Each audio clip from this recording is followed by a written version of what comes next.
Software Update Services. In this nugget, we look at Microsoft's Software Update Services, which you can apply to a Windows 2000 server or a Windows Server 2003 server. It has several benefits. Primarily, you use it to apply updates to your clients and servers that are critical security updates. However, it also has some limitations. For example, you can't use it to apply service packs. And for some of those limitations, you might be willing to consider another product called Systems Management Server from Microsoft instead. Then we'll do an installation and we'll configure the product.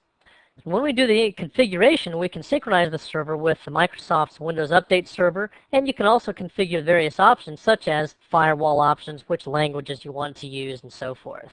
We'll also take a look at how to work with the Update client. If you just use the default Update client, it downloads from Microsoft's Windows Update site, and then you can configure whether or not it installs the updates or whether or not it downloads the updates at all. Of course, once you install the Update client that's compatible with SUS, then you can also configure various policies that will override any individual local settings. And we'll show you how to do all that, as well as how to back up and restore the entire SUS configuration.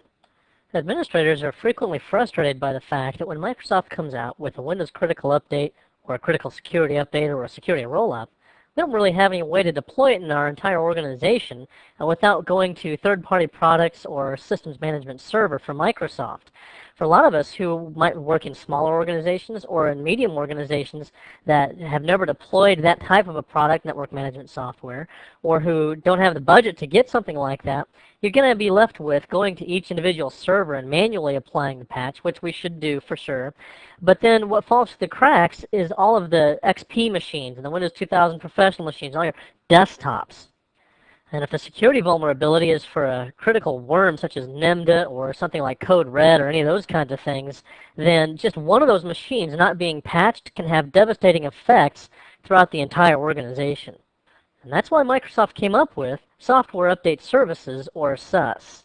Well, you have several benefits with SUS, primarily that we get a consistent state of updates throughout our entire organization, and we're not left wondering whether or not we remember to get to the accounting department, or whether or not a fleet of laptops has all come in so that we could touch each one of them and manually apply those updates. No, instead, as long as those machines connect to the network and are configured properly with the client piece, then they can download the update from the SUS server in a consistently and timely fashion.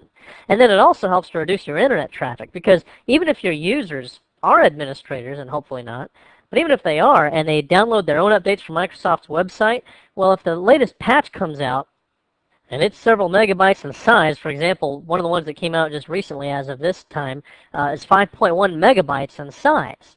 And if you've got thousands of users all downloading that 5.1 megabytes in size one, then you're going to really increase your internet traffic. Whereas with the SUS server, the client piece will only connect to the SUS server, which has already downloaded it, and then it distributes it to all the clients internally. So your internet traffic is going to be significantly lighter.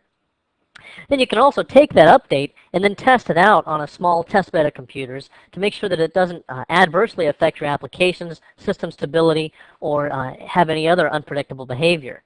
And once you're satisfied with it, then you can go ahead and approve that update for use throughout the rest of the organization. You'll also want to make sure that you check the log periodically to make sure that machines are successfully updating using the SUS server, and if there are any problems, then there is a log file that is available to you that you can check out. Now, because SUS runs on an IIS server, you just use the IIS logs to track the logging. Well, what about SMS? Because doesn't it look like SMS does a lot of this same kind of stuff that we've been discussing? Well, sure it does. And in fact, if you're already using SMS, keep using it. It is a better choice than to just go with SUS. SUS is a free product from Microsoft you can get for download, so it makes sense that Microsoft will pack a lot more features into what you have to buy here with SMS. And SMS will address several of the drawbacks or limitations that we have within SUS. Now, SMS can actually address a lot of the limitations of SUS that I'm about to describe, and if you want to use SMS as a SUS server, then all you have to do is download from Microsoft the SMS Software Update Services feature pack. And SMS will be a better choice for deploying those updates if you have it. As for SUS, however, the drawback is it only has the availability of critical or security updates. It's not going to allow you to download other things such as service packs. You can still deploy service packs through things like group policy objects if there's an MSI file for it, and we discussed that in our group policy section. Also, SUS does not allow you to install application updates. so that if you have a service pack available for Microsoft Office XP or whatever the latest version is, you're not going to be able to apply that update by using SUS. You'll have to use either a manual method of some type or, again, go to SMS. Also, SUS doesn't have location awareness, so that if I have a laptop user who's 30,000 feet in the air on a trip on the way to my Sheboygan, Wisconsin office, and during the time that that person's in the air, a really important update comes across and applies to the SUS server, and I want to deploy it to all my clients. When he lands in Sheboygan, there is a SUS server there, but he won't download it from the SUS server because of the way his policy is configured. He will download it from his office where he came from. Let's say it's the Phoenix office. And if he's doing that across a slow WAN link between Sheboygan and Phoenix, and if it's a large update, 5 megabytes, 11 megabytes, something like that, that could be a problem. Whereas products such as SMS have location awareness and can actually track what site you're in and then download that update based on where your site is. Of course, there are many, many other features of SMS, and I've just given you a couple of the items there in comparison to the SUS limitations. Now, here's the file that you actually run to install SUS. This is the latest version from Microsoft, and it's the Service Pack 1 version. The significance of that primarily is that with Service Pack 1, you can run it on domain controllers, whereas with the older version of SUS, it would not run on a domain controller. Also, before you run this installation, make sure that you've already installed IIS. Either IIS 5 on a Windows 2000 machine or IIS 6 on a Windows Server 2003 computer. And yes, you can run this on Windows 2000. Now, the installation file is about 33 megabytes in size, and so it's taking a while to open it up. And in the meantime, I'm just going to go ahead and address with you the installation requirements for SUS. Microsoft requires a Pentium 3 processor of at least 700 megahertz, 512 megs of RAM, NTFS partitions containing at least 100 megabytes of free space for the actual SUS web content. And then for the actual updates that you'll download, Microsoft says, yeah, you're reading that right, you need at least 6 gigabytes of available space for those updates. Now, I usually download only the English updates, not the other 31 languages in total. So I'm only needing about 310 megabytes at the time of this recording. But if you do a lot of languages and stuff, then of course maybe that comes into play more. Well, Microsoft says that SUS won't install if you don't meet these minimum requirements, but I've done this on substantially smaller hard drives, and it's worked okay. Then you need IIS 5 or 6. 5, yeah, you can do this on a Windows 2000 server. It doesn't have to be Windows Server 2003, and then of course 2003 uses 6.0. And then to do the administration of the SUS administrator website, you need an Internet Explorer 5.5 or greater. At the beginning of the wizard, we'll just go ahead and click on Next to get started. Of course, you'll agree to the license agreement, otherwise, guess what? Nothing works. And then we could do a typical installation, but that doesn't show you any of the options that are available, so I'll click on Custom and show you the various options. Now, it will put the web content on whichever drive has the most available hard drive space. In my case, that's drive G, and it's got about 3 gigabytes of available space, and so we can put it there, we can browse for a different location. The same is true of the SUS content. It's got the largest space on G, so again, it's putting it there. Another option you could do is, instead of downloading all the updates to this local server, I could keep the updates on the Microsoft Windows Updates server, and then just have my individual clients download the specific updates from that Microsoft Update server. Now, the reason why I might do this option is if I don't have a centralized location where I want to keep all of the updated content, but I do still want to approve or not approve various updates. Well, using this option, I can still use SUS here to approve the updates that my clients do or do not receive. And then we can specify English only, all available languages, or specific languages. There's 31 of these. If you click, you can see all the various different ones. And I'll just do English only in the interest of time and space for hard drive conservation. And then we'll do update approval settings item. Now, this is easy to get confused. This doesn't mean that if you click automatically approve, that all the updates that come down the pike are going to be automatically approved. This is only items that you previously approved at some point in the past. You have to always approve or not approve each item. Now, if I approve an item in the past, and then Microsoft comes out with an update for that same item that I previously approved, with some improvement or something, then I can say I want to automatically approve the new version, or I'll have to manually approve it. This is the default here, and it's not a bad idea to leave it that way. This is just FYI so that you can know how to connect to this when your clients want to download updates. They'll go to this flat NetBIOS namespace in their browsers. You can also put in an IP address or a fully qualified domain name. any of those will work. Then just click Next and Install, and this takes a while, so I'll see you on the other side of this. Once you're done doing the installation, it'll take you to this localhost sus admin page, at which point you can go to the synchronized server item, which is probably where most people will want to go. And this will tell you the last time it's synchronized, if it's done anything in the past, and the next synchronization schedule. I already went ahead and synchronized offline because there's about 300 megabytes of English language download here, and it took quite a while. You can also set up a synchronization schedule. Microsoft recommends a daily schedule at a given time of your choosing, and you can also choose a weekly schedule if you're willing to take the risk of potentially missing a fast-moving security threat. And then it'll specify a number of retry attempts if it's not able to contact the update server initially, and you can choose whichever number makes sense to you there.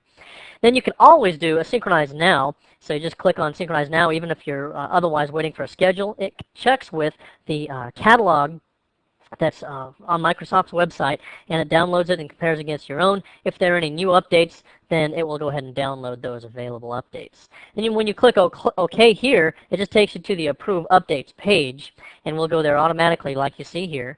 And the one thing that I do wish they had here is, if as an administrator, I already am very familiar with a lot of these updates, and I know that they're all going to be okay. I wish there would be an Approve All checkbox here or something, but as it is, you got to go through each one of these, and there are dozens of these all up and down here, you can see. But in any case, we'll just go ahead and select them individually as we like.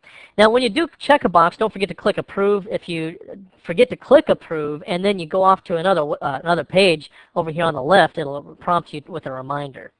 And of course, you see other ways we can sort here. By default, it's by status, whether they're approved or not approved. And of course, none of them are approved right now, so we see the whole list. Then you can go according to date, which is self-explanatory, title, which is this bold text up here at the top, and then platform, whether or not it's Windows XP, XP with Service Pack 1, 2000, 2000 with Service Pack 2, and so forth, Internet Explorer, and the like.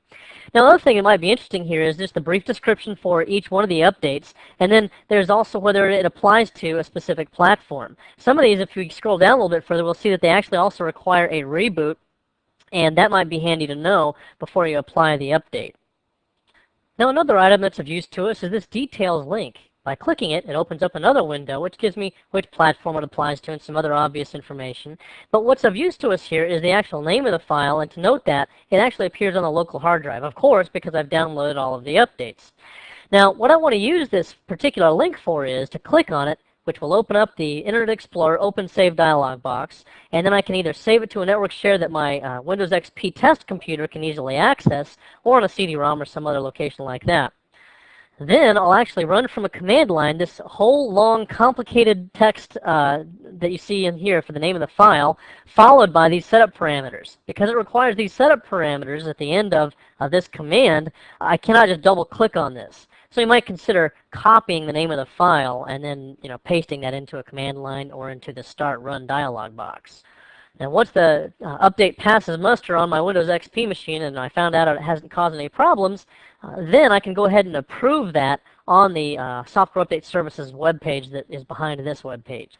If I get ahead of myself and I click Approve on that before I go through this testing process, then it's going to automatically allow it to be deployed to all my XP clients, and that might not be the desired behavior. If you don't want to do this on a onesie-twosie basis where you just download individual files to individual update machines, test machines, the other thing you could do is to set up two sus servers. One sus server would go ahead and download as usual, and then you'll click Approve on the update. And then using group policy, you'll allow that update server to be used only by a series of test computers. And then you'll see how that goes on those test computers when they've downloaded and installed it. And if that goes okay, then you can go to a second sus server and download the same updates, and then you know they work now because they've already been tested via the other sus server and its test XP machines. And then you can approve the updates on that second server, which serve the rest of the network. Now notice that this file starts with KB821557. If you want to go ahead and research this specific update, that's a knowledge base article number. So you can just go to the info link, and that will take you to Microsoft's website, to a TechNet site, and then you can search against that knowledge base article. Or you can just go to the knowledge base site itself on Microsoft's website. Now, if I do try to click any of these links, either one of these, I'm going to get a message. So if I click this, it tells me that my access is blocked. That's because we have Internet Explorer Enhanced Security Configuration in Windows Server 2003. Now, if I determine that the Microsoft.com site is trustworthy, I'll just click on Add, and it automatically takes me to the Trusted Sites item here, and then it automatically adds in the site. I can click Add here, and then Close, and then it will allow me to proceed on to the Microsoft site. The other thing I would need to do is to add the local computer to the trusted sites, because once I click on a link, for example, if I wanted to download this or copy it to a CD-ROM or something, it's not trusting its own computer, so I would have to tell it to add here, and then add again, and then close again in the same kind of a dialog box. And you may see more of those trusted sites items as you go through the rest of this interface. Now I'm about to go ahead and click on some of these other items down here, but when I click on something, for example, view the synchronization log, notice that I'll get a message saying I'm about to navigate away, but I haven't actually approved anything yet. If I click OK, I will lose any checkboxed items I've done, and it's telling me I haven't clicked on approve down here in this little button.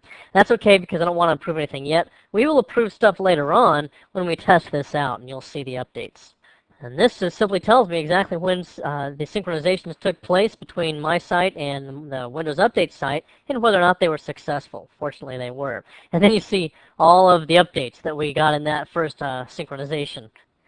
Then we can look at the approval log as well. And really, there's nothing to look at yet because I haven't approved anything, but we can see that later on there will be approvals there. Once you do approve something, it specifies who did it so that you can blame somebody if one of the updates blew up. And then, of course, you can clear the log or print the log as you see the buttons down there. Later on, we see that we have a set options item. This is going to be a very useful point, so we'll spend a little bit of time here. Here's where you'll specify whether or not you use a proxy server. In many cases, if not most cases, you're going to be using a proxy server to access the internet, so you can specify that. Proxy settings can be configured so that they're automatically detected, just as very similar to the option that you have in Internet Explorer options. Or if you have specific information you need to enter for your proxy server, of course you can add those in here as well, such as the address, the port number, and any credentials that are necessary to get through that proxy server. And then if you specify basic authentication here, that basically means plain text authentication, where it will encode the data before it's sent across the credentials, but it does not encrypt the data. So those are several options we see there for proxy items. Then let's go down here and identify some additional information. This is simply the NetBIOS name that my clients will use to connect to this server. Then we can specify whether or not we synchronize content from Microsoft's Windows Update servers, which is the default, and that's what we did earlier, or from a local Software Update Services server. And this option can be very useful if you have a parent-child relationship between multiple SUS servers in the same organization. And I will show you that in a diagram here shortly. If you do download from a different SUS server that you also have connectivity to, then you can also synchronize the list of approved items from that server, and that's known as replace mode. Otherwise, if I leave this unchecked, it does download the updates, but on this server, I have to still manually approve or not approve of individual updates. Now here we have the diagram that I said I would bring up to you just a moment ago, and this is where we have the Windows Update server from Microsoft downloading the updates to the SUS server. And if you have a single SUS server, then this SUS server would then in turn just distribute the updates to any of your individual clients. Now you can also have a SUS server act as a parent, and then it can have various children as well underneath it. Now these children will just pull their updates from the SUS server, which is what we saw here when we saw synchronized from a local SUS server. And that's exactly what this would do, synchronize this child from this parent. And then that checkbox that I showed you would also approve of the updates. So if the parent approves of the updates, then the child will also approve of the update. Now this is a very good methodology if you want to reduce your internet traffic, which is typically more expensive and has lower bandwidth, and maybe let's say that's a T1 line at 1.544 megabits per second. Well, I'd much rather distribute the updates to my children at 100 megabits per second over my Ethernet connection here. Additional architectural usefulness for this can be to take your SUS children here and put in network load balancing for them. So they will both share an IP address, and then your clients will, and a name, and the clients will download from what they think is a single SUS server, but in reality is load balanced between these two child servers, or more if you want to put more in here as well. And it's out of our scope, but if you do want to use this network load balancing solution, simply go to your network properties, and there should already be network load balancing installed here. You'll just checkbox this item, then go to its properties, configure its full internet name, and then enter its IP address and subnet mask. Now, another useful purpose for this kind of architecture is for my testing environment, because I can have another network over here with some test computers on it that will download updates from this parent. So once I've approved of them, they will go ahead and download these clients, and we'll go ahead and install them and test them out. Now remember that by default, if I approve of the updates here, then they can flow down to my children. If I don't want them to synchronize that list of approved items quite yet because I'm not done testing with them, then I will just leave this checkbox blank so that they're only approved for these clients. And then I'll separately, once I've found out that they work okay, then I'll separately go to these children SUS servers and approve those same updates. And then we can specify how we handle previous versions of a newly approved updates. Remember, if they've been revised from the original version, you can automatically approve them or not approve them as is the default. And if you want to change your mind, you'll use this interface here. Then you specify where you want to store the updates. This is the same as what we also looked at during setup, where we can maintain the updates on the Windows Update server and then just approve of the updates that actually get installed on this server. And then you can save the updates to a local folder, which of course is our default. And then again, we can select various languages for that. And by default, I've just got here English. And actually all languages are supported, but I just mainly chose English. And then you can choose to monitor the server. If you change any settings but did not click apply, it prompts you here. I'll just say no because I'm not going to actually make any changes. And then we'll go to the monitoring item. Now the SUS server loads information about all of the available updates that it has into cache, and not the actual updates themselves, but just information about those updates. So for example, if I went down to the Windows XP section down here, I would see that all of this information for all 1,110 updates is loaded into cache, and most of this isn't designed for humans to read. I mean, there's a key at the front, and there is some stuff you can decipher out of here, which, for example, I could look up that knowledge base article to get more information about it. Information at the registry key that appears here and everything, and it just goes on and on and on. But again, that's not normally for us to read. And then there's the actual updates here. And when we click on that, this information also is stored in memory. Again, it's not the executables for those updates, it's just more information about them. And it provides it for us in a table format here. Again, this is information that's for the systems to read when they try to check with this SUS server to see whether or not they need an update. And most of this, again, is just for the machines. If you find that for some reason it's not loading into memory properly and your clients do not seem to be seeing updates that are supposed to be available, click on refresh and it reloads all that into RAM for you. And then finally, down here at the bottom, this is just see also information if you want to learn more about any one of these things or you want to search the knowledge base or something like that. Microsoft recommends that you dedicate your SUS servers to only SUS services, and that you don't install other services or applications on it. And if you use at least the minimum hardware requirements, it will support up to 15,000 clients. At least that's what Microsoft says. Now, if it is a dedicated SUS server, chances are you're not going to be sitting at that SUS server from day to day, so you're going to remotely administer it. And if we're at an XP computer like I have here, and that's what a lot of administrators use on a day-to-day basis to do their current functions, well, then they'll just go to Internet Explorer, and they'll enter in the address here, like this, sysadmin, and connect to it through the NetBIOS name. Now notice that I've also connected to it on an HTTPS connection. I can just use HTTP, but I recommend HTTPS if you have a certificate authority in place in your enterprise.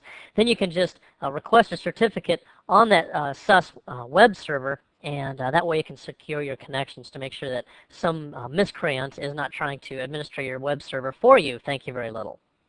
And besides that, all the administration is exactly the same as you saw me do on the local SUS server earlier. And now let's switch gears and get out of the actual administration and go into the client piece. For example, here I am on a Windows XP computer that's a bare installation, hasn't even had Service Pack 1 installed on it yet. So let's go ahead and take a look at what the update properties look like. Now on a pre-Service Pack 1 machine, this is what we'll have. You can just download the updates automatically, and these all explain themselves, and then notify you when they're already being installed, notify you before downloading, and then notify again before installing, or turn off automatic updating. And this client piece here does not work with SUS. In order to get this to work, you have to either download the update through an MSI file that's available on Microsoft's website, or, and I recommend this, install Service Pack 1, because you're going to need that anyway for security purposes. So I'll go ahead and install Service Pack 1. Once I've done that, we'll come back and look at that same interface to see what changes. And then we'll also go ahead and test it out and apply some updates. Now, having applied Service Pack 1 and returning to the System Properties Automatic Updates tab, we see that the interface is a little bit different. Also, we'll see that on an XP computer, regardless of whether you've applied Service Pack 1, after 24 hours, you'll see the little globe down here in the feature tray area, and it'll prompt you to see whether or not you want to apply automatic updates, at which point, if you say yes, it effectively checks this box. And then the default behavior would be to download the updates automatically, and then notify you when they're ready to be installed.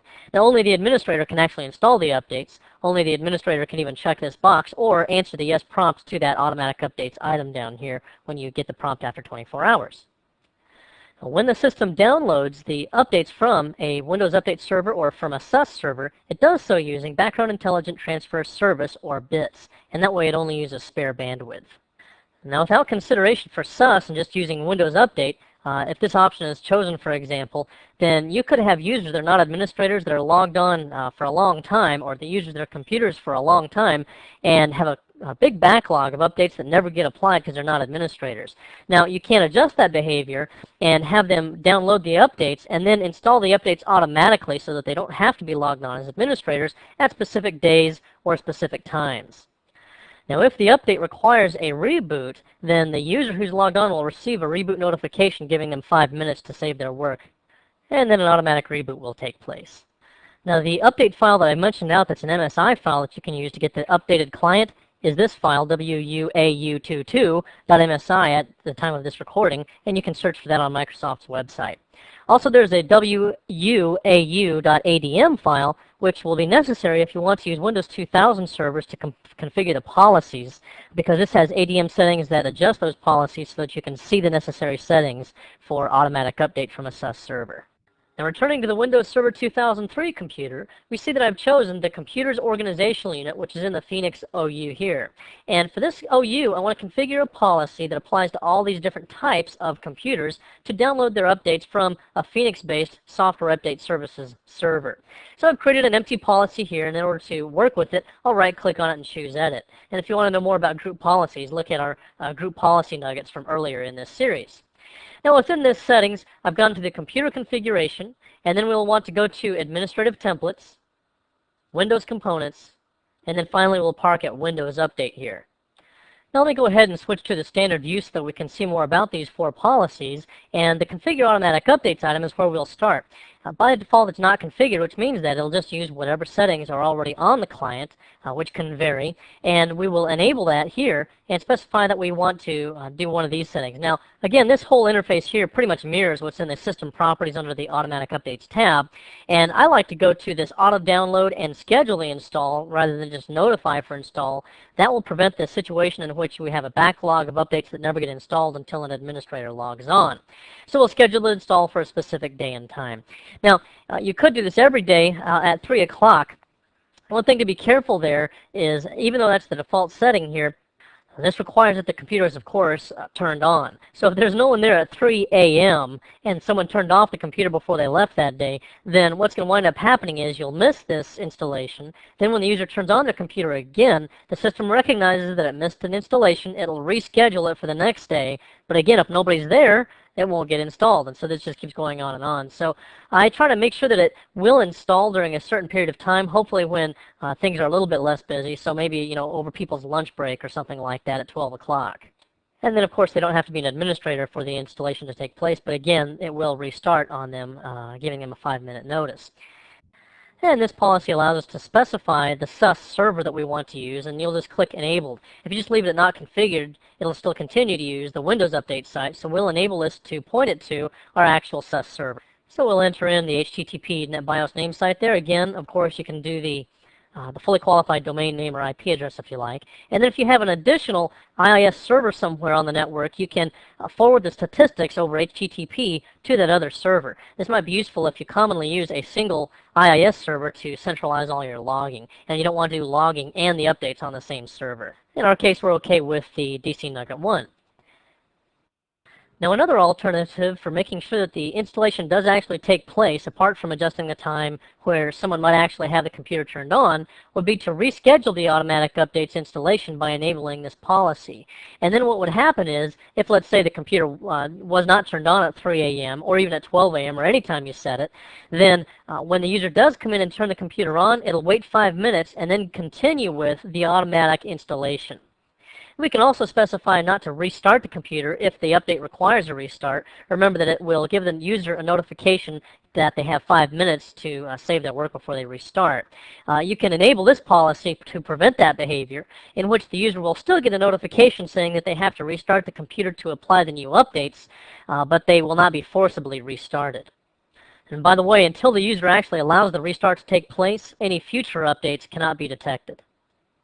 And now let's actually do the fun part. Returning to the SUSAdmin website, let's go down to the Approve Updates item and sort for updates that apply to Windows XP. So we'll go to the Platform item here. And then let's just choose an update or two that we can apply to those Windows XP computers. So we'll scroll down a bit, and let's have a security update item here. Let's see, 777 kilobytes, does not require a reboot. Okay. This one does require a reboot, so let's go ahead and select that one. I think yeah, there it does require a reboot. So let's take those two and click Approve. Now, if either one of those requires a dependency, in other words, if one of those is Update C, but Update C also requires Update B and Update A, then it will notify you of this as well. And this just simply asks whether we want to go ahead and approve it and replace the list of previously approved updates, and we'll say yes. And then we, of course, have to accept the license agreement. That tells us the updates have been successfully approved, and we'll click OK. Then we'll return to the Approve Updates item, where we now see that we have an approved update here and an approved update here. Well, offline here, I decided to go ahead and approve all the remaining updates. I didn't want you to have to sludge through watching me approve dozens of them, so I went ahead and saved a little bit of time by doing that offline. And then I'm going to go ahead and log on here as the trainer to a Windows XP professional computer that receives these updates. Now, after just a few moments here, we will go ahead and see the notification in the lower right area of the taskbar where it tells us that we have new updates to install. And then we see the notification. It has check its catalog against the one on the server. And so we go ahead and click on this, and it gives us the information. Notice that we can't say remind me later here, because this is controlled via a policy in terms of when the installation takes place and so forth. And then if we go to details, we see all the actual updates again, because this is forcibly brought down from a policy. Even though I'm the administrator, I cannot deselect any of these items. So pretty much the only thing I have to do here is just close this and wait for the scheduled install to take place, which is unavoidable, or I can just go ahead and manually install them all now as the administrator. And that's not any different at this point than it is if you use the normal Microsoft Windows update. And at that point, you just click on Install and let the update take place, and I think you know the rest. Now, it's always prudent to have a backup of the IIS server and of the SUS data. So in order to do that, you can use IIS and simply go to the server, right-click, and choose All Tasks, then Backup Restore Configuration. And this is the exact same thing we did earlier in our IIS nuggets. So you simply create the backup, enter in an intuitive name, and use a password. So you enter all that information in, and of course encryption is always a good idea, but it is optional. Then we just click OK, and then now there's our backup. Now that backup actually appears on the local hard drive, and we want to back that up using the NT backup utility, and we also want to back up some other things. So let's go ahead and take a look at the backup utility, which is located under All Programs, Accessories, System Tools, and then Backup. And we'll talk more about backup towards the end of our Nugget series here when we discuss disaster recovery. Now what we want to go ahead and back up is the website. So we'll go down to the local disk where I have my website. We'll go to inetpub, go to www.root, where we'll create a checkbox here, which includes all of our SUSAdmin information. And then next, we'll go down to where the actual SUS data is located. Remember, that's on the largest hard drive here, which is the SUS folder here, and there's all our actual content. And then finally, to catch the metadata that we just backed up using the IIS interface, we'll go down to Windows, System32, and then we'll go to inetserv. And once we get down here, we'll go down to this metaback checkbox and put a checkbox there, and then that gets all of our metadata backups. Then once you have gone ahead and started the backup and created a backup for this, then you can restore it at some other time. And then in order to complete the process after you restore the files to their locations where they're useful, for example, to their original locations, if we're going to restore to the same computer. Then you'll simply go back into IIS again, and then here, instead of backing up under All Tasks, you'll choose to restore the backup that you had created earlier. And then simply click Restore, and it will restore as expected. Of course, it'll ask for the password that we used when we originally created the backup. We click OK. Message says that everything completed successfully, fine, and then we're pretty much done. Now our IIS SUS server should be back to normal. In this nugget, we looked at Software Update Services, or SUS, and we looked at its many benefits, which primarily are the fact that it will keep all of your servers and clients up to date with the latest critical security updates. Its limitations are that that's all it does, the critical security updates. It doesn't do service packs, it doesn't do software updates, and for those kinds of things, you might need something like Systems Management Server. We also installed the product, and then we went ahead and configured it. Remember that this can be a lengthy process depending on the number of updates that you have to download based on the number of languages you've chosen. For English alone, it's a little over 310 megabytes at this time. And then we looked at the clients themselves. Only Windows Server 2003 has an updated client that will allow it to work with SUS. Now, Windows 2000 is going to require Service Pack 3 to include the correct update client, or you can download and install an MSI file from Microsoft. You can also apply that same MSI file to Windows XP, or you can apply Service Pack 1 to Windows XP, which also includes the correct update client. And then finally, we concluded with how to back up and restore SUS. I hope this has been informative for you, and I'd like to thank you for viewing.